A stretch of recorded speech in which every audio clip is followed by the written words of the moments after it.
Jackie are doing well. On the boat. Yeah, they're okay. Wow.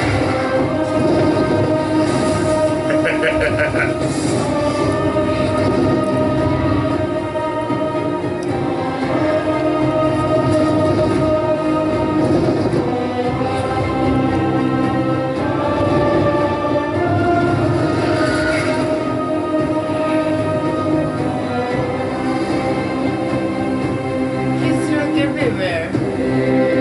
He was in another place, right? Yo, what the fuck? Right? How did he get back so quick? Right? Huh?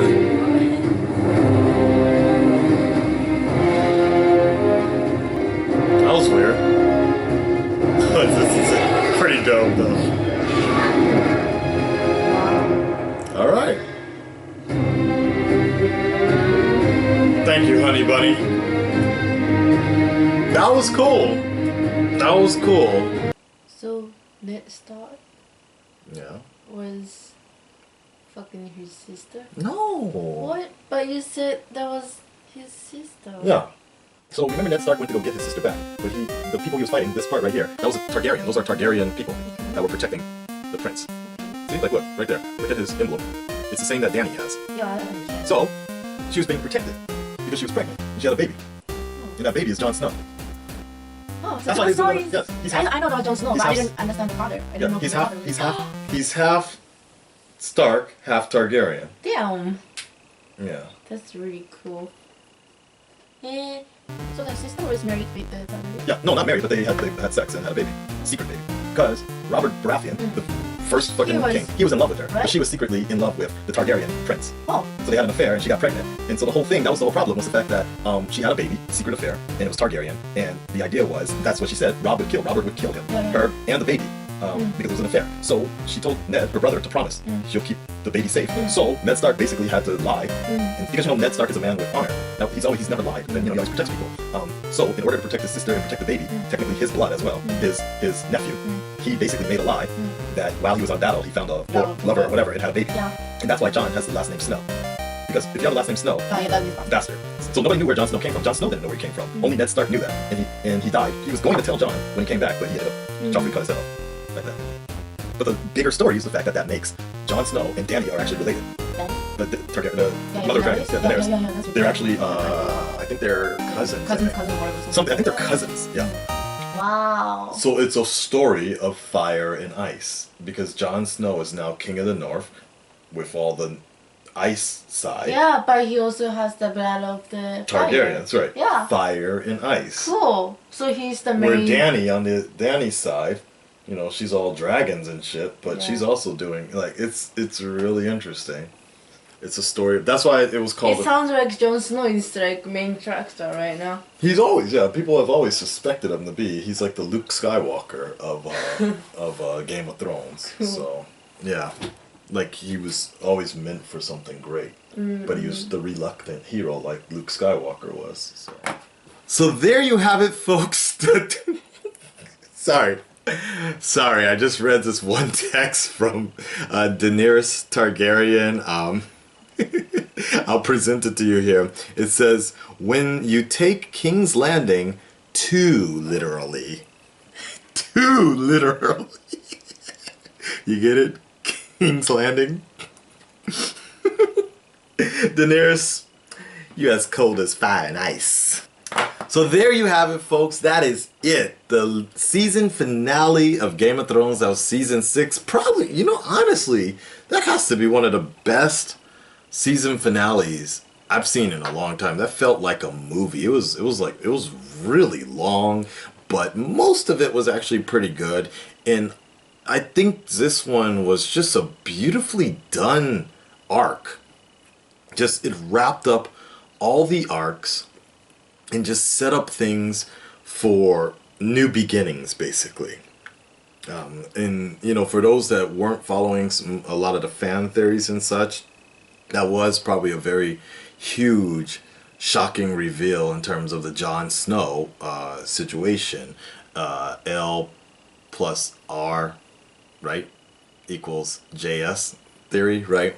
So I've known about that one for a few years, but it was kind of cool to finally get that one kind of just confirmed out the door here. It's kind of funny that I'm kind of curious why they chose to have like the whispering parts, right? I could kind of hear it. I mean, I'm sure people on YouTube are gonna take that back, redub it a bit, and put some reverb to see if we can really make it out. Or I bet you there's gonna be articles from the Huffington Post or some shit with like professional lip readers and shit, be like, yeah, that's exactly. But we already know. We know exactly what they said in that one.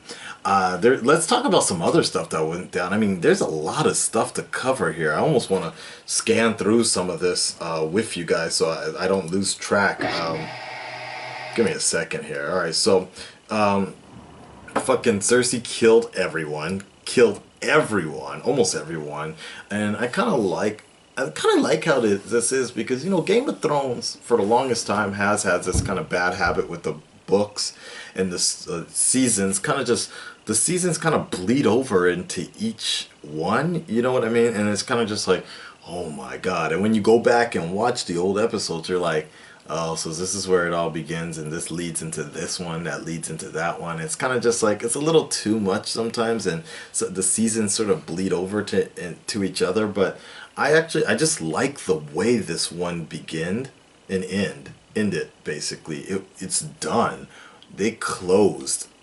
Cersei closed that door on a lot of shit. I mean, Tommen, King's Landing. That was fucked up. I'm sad to see Marjorie go. I'm gonna miss them titties. Everybody else in that room, fuck them. The dude with the face melting off and shit, whatever, fuck them all. It's very interesting to see, though, like, because now that I think about it, I remember Cersei was having a lot of that wildfire made for her, and it's cool. I love the fact that Arya got revenge here. Aya, actually, sorry, it's Aya, right? I don't know why I've been saying Arya for the longest time. I don't know why, that's weird. But yeah, Aya's came back in a bad way. Very funny. And now that I think about it, she was kind of staring at Jaime Lannister. I wonder why. I don't know, it's weird, but I'm kind of glad that they did that. That was well placed directing. Sam, whatever, I'm like, yeah, like he's got into his book of whatever, and I'm not sure exactly what the White Ravens, like what the difference between the white and the black ravens are, but it's all good.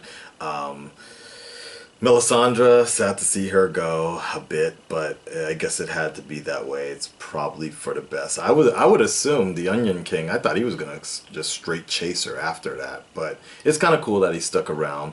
Littlefinger, that's going to be the dude to watch out for. Like, I mean, we always have to watch out for Littlefinger, but now it's I think Sansa also sees the threat now. The fact that she's worried and she knows, because Littlefinger honestly didn't think that Jon Snow was going to be able to rally the North the way he did.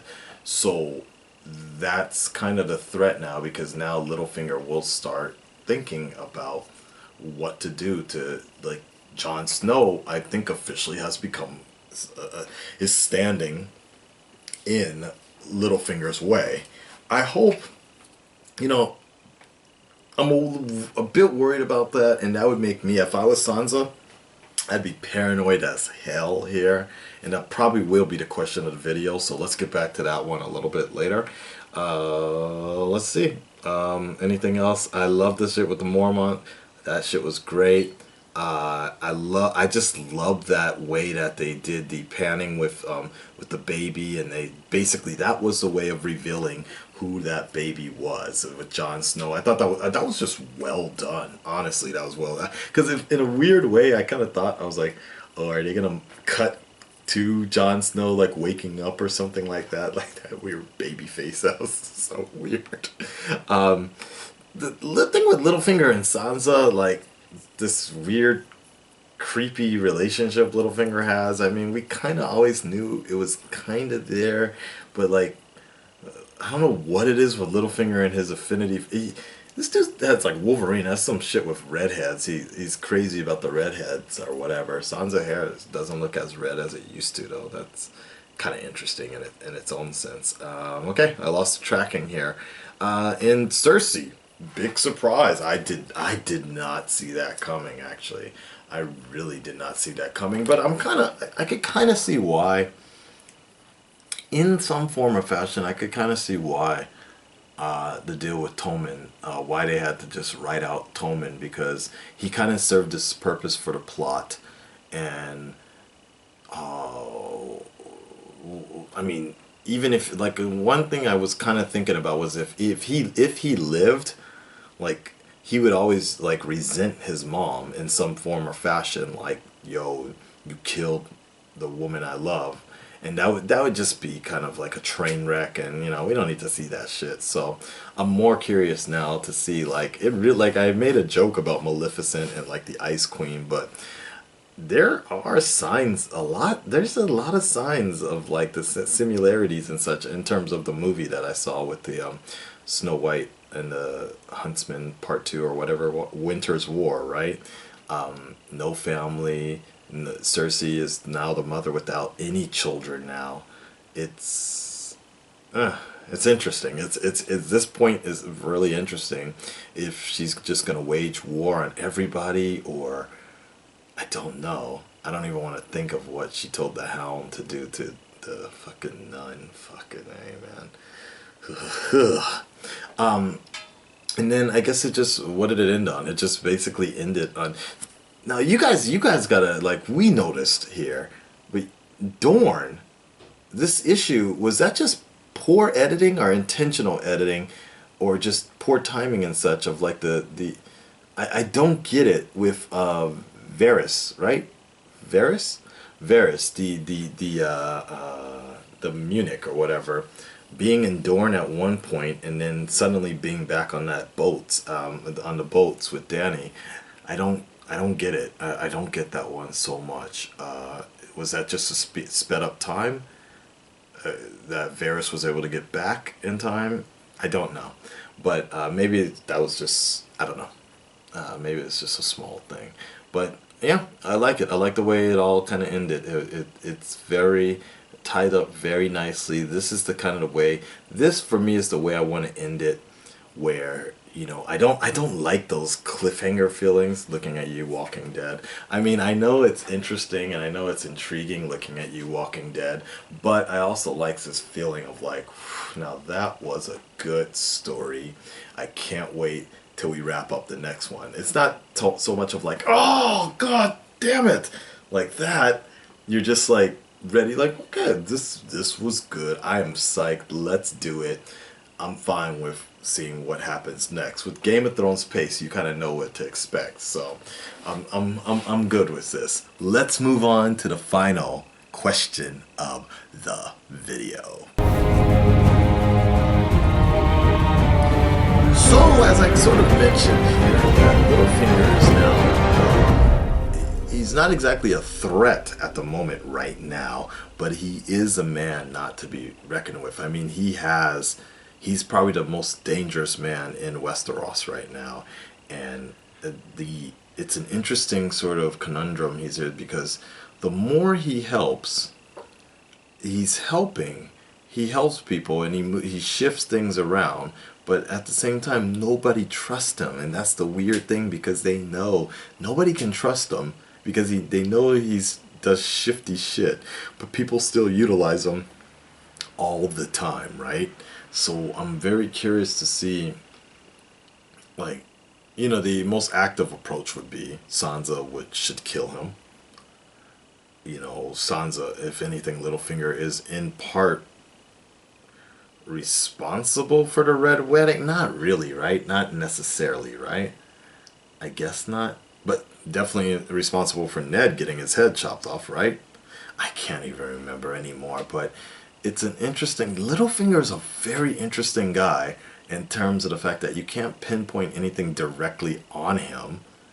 He did kill Catelyn's sister, and Sansa knows that, but I don't know. I don't know. So I guess the question of the video here is, what what would you do about Littlefinger? What if you were Sansa? If you knew, if you're Sansa, if you're Jon Snow, what would you do about Littlefinger here? Like, that's because he is definitely someone that could get your ass killed big time, and you wouldn't even know if it was him or not. That's the that's the craziest shit right now.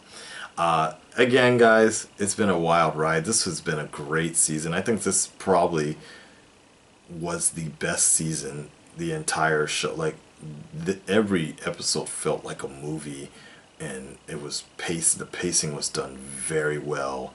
I've enjoyed I think every single episode. This has been a great season. I can't wait to watch it again on Blu-ray. And yeah, moving up here to 100,000 subscribers, guys. I wanted to hit that milestone before this episode came out, because in part, a lot of the success to this channel comes from you guys, the Game of Thrones fans. You guys have been with me from the beginning here, when I first started really getting into serious reactions. HBO and the AMC, like, they've been so supportive of my channel and of the reactions and such, and I've gotten emails from both of them, and communication from both of them. The director of Game of Thrones has been really supportive of reactions, and so I really wanted to hit that milestone with you guys. But please, if you can, stick around. Make sure you hit that like button. If you're not subscribed already, by all means, please subscribe today, and we will be there when season 7 hits. Game of Thrones, this channel is gonna look even better, bigger and better and such. Thank you so much, guys, for your support. I really appreciate it. I moved from Fukuoka back to Tokyo. I can't announce something yet, but something is gonna happen after I get 100,000 subscribers, and I hope you guys will support me in that, and I hope you can be part of what I'm going to announce at that moment in time. Alright? Thank you so much, guys. Minasan, arigatou gozaimasu. Arigatou gozaimasu. Thank you so much for your support. The North remembers, and of course, winter is here. We're out, guys. Peace. Shame. Please do the shame. Oh no. That cannot happen. That will not happen. Is that Randy Orton?